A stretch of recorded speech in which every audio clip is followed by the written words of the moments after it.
Oh no! I don't know what I'm supposed to be doing. Spoke too soon. That made no sense at all. I've done it again.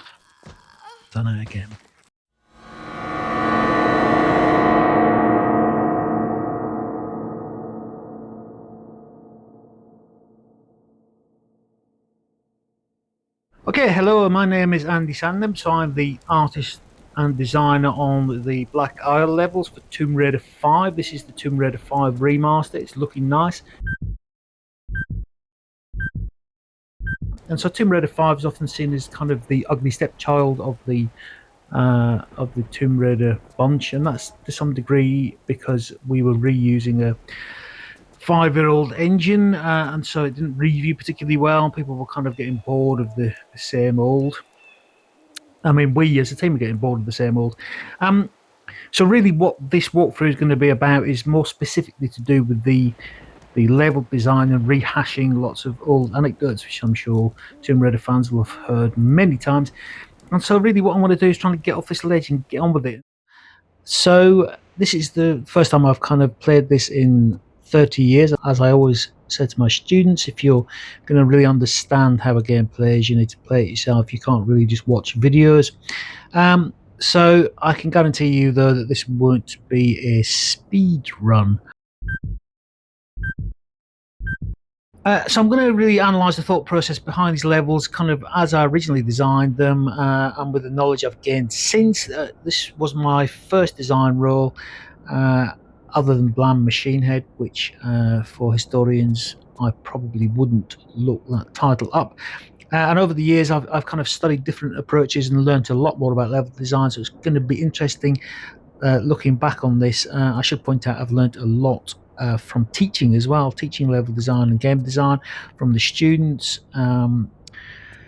So, as we find solutions together, you learn an awful lot about level design and game design, and that's kind of been a 30-year process, terrifyingly. That is an objective. Something that I loved at the time was the fact if you could see something in the distance in a game and actually get to it was a really exciting part of gameplay. Hello, me again. So there are many general design techniques evidenced across these levels. So if I'm discussing a useful design point for the first time, I will stick a pause-friendly slide in for reference. That's it. Goodbye. I mean, part of the fun, well, I say fun, part of the game design of Tomb Raider that makes it so unique is the fact that each environment is effectively a metrics-based, environmental, grid-based puzzle. So your jump distances, or you get used to them over playing them for many years. In this case, we were playing them 10 hours a day. My muscle memory is kind of kicked in, but I'm still rusty and much older. So I'm using the D-pad. I can't use analog stick with this. It's just incomprehensible. And so the simple progression is to do with the fact that you're kind of using Lara as a Swiss Army knife to unpeel the levels. You're using her moveset and the metrics. And you are not under any pressure, really. In a lot of cases, it's kind of like an escape room where you are. Is that climbable? You're in an escape room. Nope, it's not climbable. So readability-wise, not great.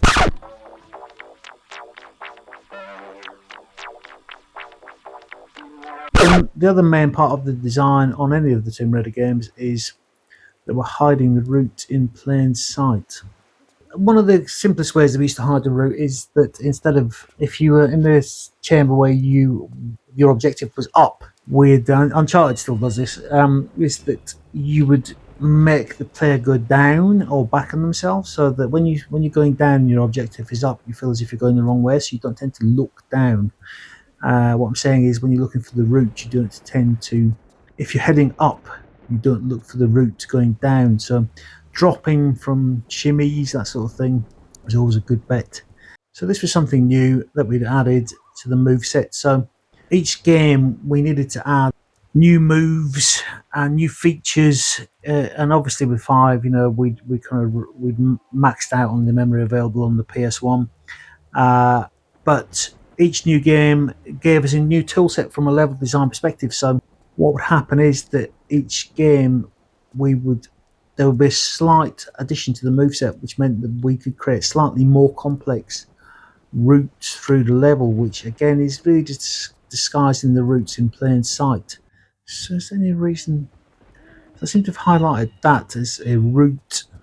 So one of the clearest ways of lighting a route is of guiding the player is to light the route, which is what it looks like I've tried to do.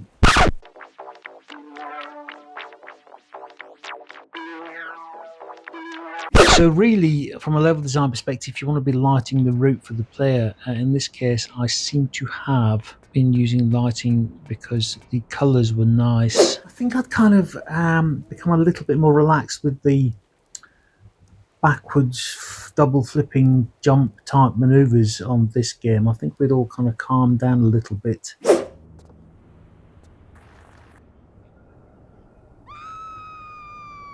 And another way of dying.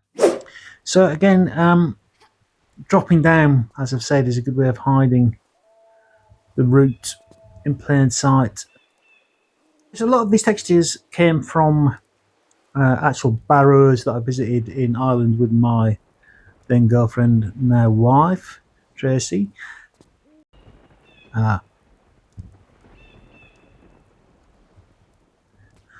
Okay, so readability wise, that's not great.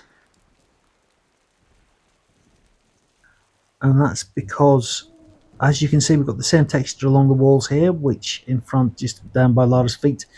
And so I spotted this before and tried to climb up it to no avail. So, readability obviously means the player can understand. They've got affordances that are made clear to them so they know what they can do and can't do. Yeah, so this is a level design tip, is obviously on your critical path, here's a really good example of you just put things behind the player, hidden in alcoves, pickups. It's a fairly obvious design tip that I think all level designers know, but just interesting to note. So this isn't really linear because we have the three routes out of here. We've got the route down there midway up. We've got this route over here, which is reasonably well signposted, and I've also lit it in the original version to show you that there's somewhere to go. I think that might have been iterations around feedback with regards to the player not having the slightest idea where they were supposed to go. And the first thing I did from a level design perspective to actually get onto that is to try and create a spectacle, a set piece, a memorable water cooler spectacle moment as you started the level.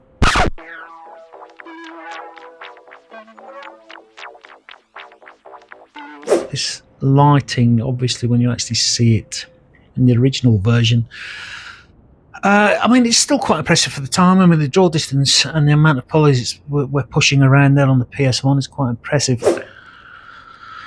The cubic delights.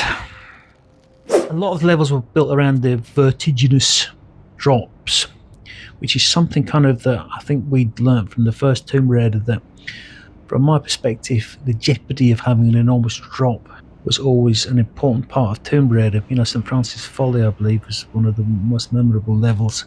So really what we've got here is we've got a route down from a level design perspective. We've got a route down that is linear, but it's, as with many Tomb Raider levels, it's finding the path. So I'm guessing here, obviously the path is forward, possibly incorrectly. Wow, so this is the puzzle of the environment right here. I shall not cry. So if you're seeing edges, you don't want it to be too frustrating, but you want to make sure you're not making it too obvious either. And each game we would add more moves to the moveset effectively. So, but if you're, see, that's quite a nice camera. Well done, Andy. The purpose of that still defeats me. The purpose of that bridge defeats me. Why did I put that there? Why did I cut a camera to it? These are all 28-year-old mysteries that may never be solved. Obviously, one of my initial favourite methods of design was backtracking. So we've kind of got and we're not really backtracking for any purpose. We're not reaching a climatic point and then backtracking. We're picking up secrets and then backtracking. But to some degree, design at this period was based around pushing the player around your level as much as possible, really, to kind of give them their money's worth.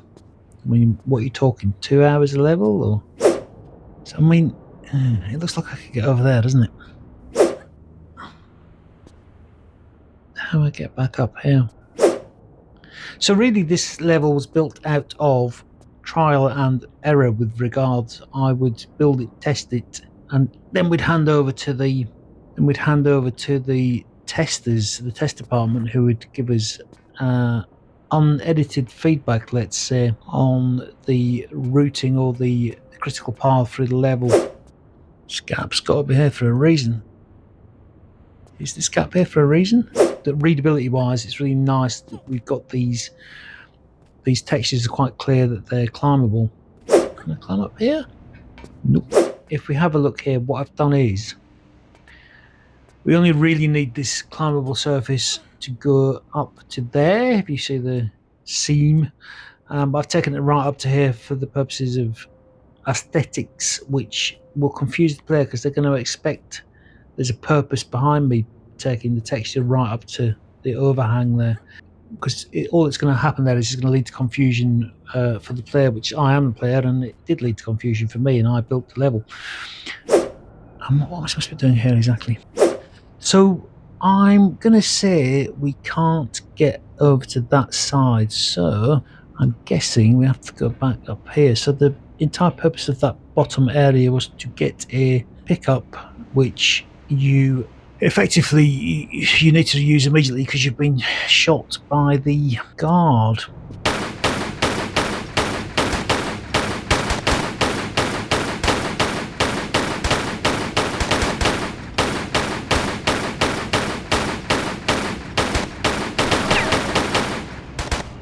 I suppose if you were a better player, you wouldn't have been shot by the guard.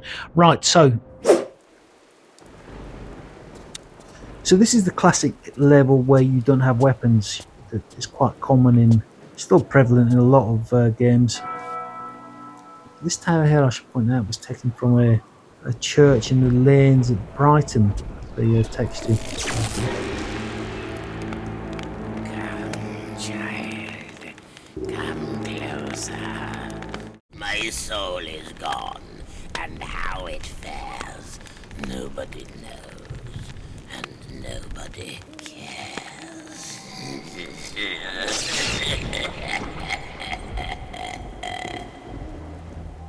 So I was having a ball writing the dialogue on this, writing the script on this game. I mean, really none of the other teams, Richard Morton, Rich, as I know him, Joby, Andrea, weren't really too concerned about the plot in any way, shape or form. So I just kind of got the levels off them and then just filled the gaps really with by amusing myself with kind of the Father Ted style. Father Dunstan, I believe his name was. I mean, I was looking at the cutscene with regards manifestations, that sort of thing, which is basically a line out of Father Ted, not the manifestations, that sort of thing. And so, with regards to that cutscene, that was influenced by. I was reading Hellboy at the time. We had there was a particular early episode of the Hellboy comic where a corpse appeared on a gallows tree at midnight. And so we're mixing up all kinds of different cultural references here with regards to the world tree.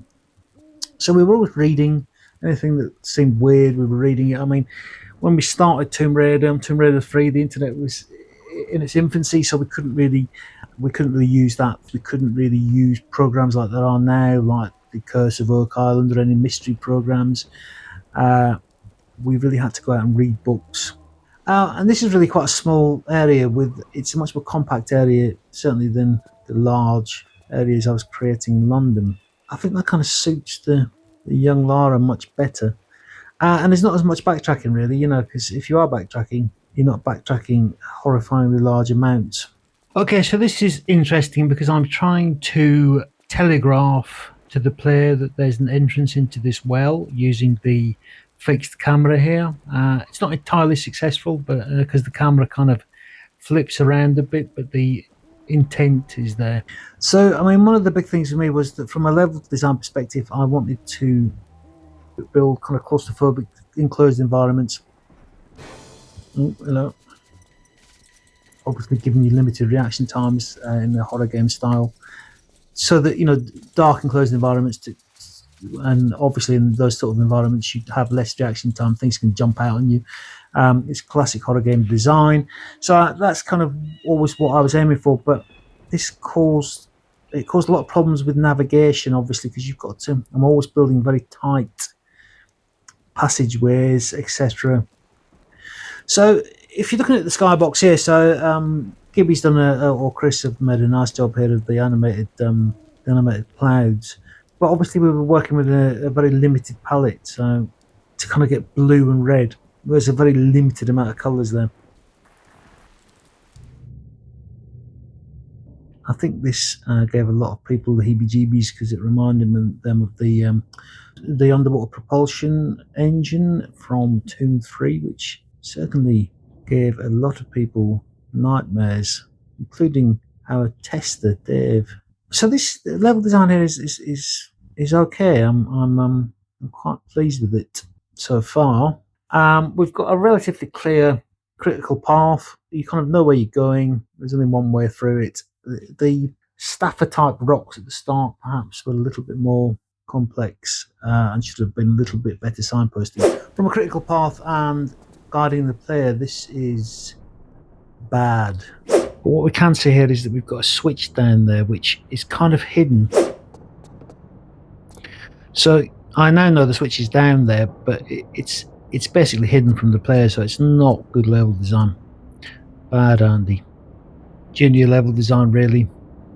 So you get a brief cutaway there, which I'm guessing is to show the myriad routes available. And and it is a maze, and I've kind of hidden this switch, which is not good design. And as I keep harping on about hiding the route in plain sight, you've got to be really careful. It's a really careful balancing act between obfuscating the route entirely or giving the player clues, and I'm not entirely convinced I've given the player clues in this particular example. Okay, so that's interesting because I did obviously give the player some leeway.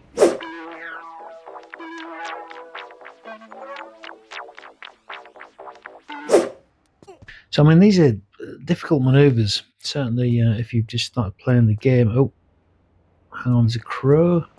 Kill crow. So you often ended up with, combat-wise, with the enemy right on top of you and you were kind of firing down with it at your feet. I mean, it was designed around ranged attacks, and I was never a big fan of the combat anyway. So that's important because I can now shimmy across to that. So one of the things I did do, and me and Richard Morton did really, is we utilised the entire move set. And the move set obviously is the bread and butter of Tomb Raider. So this is problematic because I'm unable to see if I'm aligned with the platform. That is a problem. Okay, that was more luck than judgment, really. So obviously some issues with the camera there. So, character cameras controls are the 3 C's of game development, and for its day the camera was absolutely outstanding, but it's obviously we can now see that there's issues. There's also issues with regards, we've got the trigger happening for the enemy and we can't see the enemy. We used, obviously, from a feedback perspective, it's really important that we use the sound triggers to warn the player of enemies. And so a lot of these design techniques are covered in more detail in my book, Teaching Video Game Design Fundamentals, out now, which is really kind of walking through the first 7 weeks of the university course that I teach, which content has been tweaked over 12 years of teaching. So that's the plug over for that. Watch and learn, young people. This is my mad skills technique of stand in one place and shoot. So I think I need a bigger gun. Hello everybody, thanks for watching. Please like, which tells YouTube that I should be allowed to make some more, and subscribe. Thank you. The only place I can see that I could possibly jump to would seem to be that area. Unbelievable.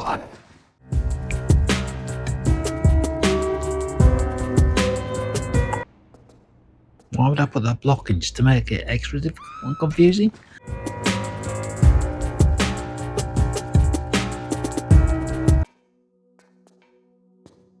I am an idiot.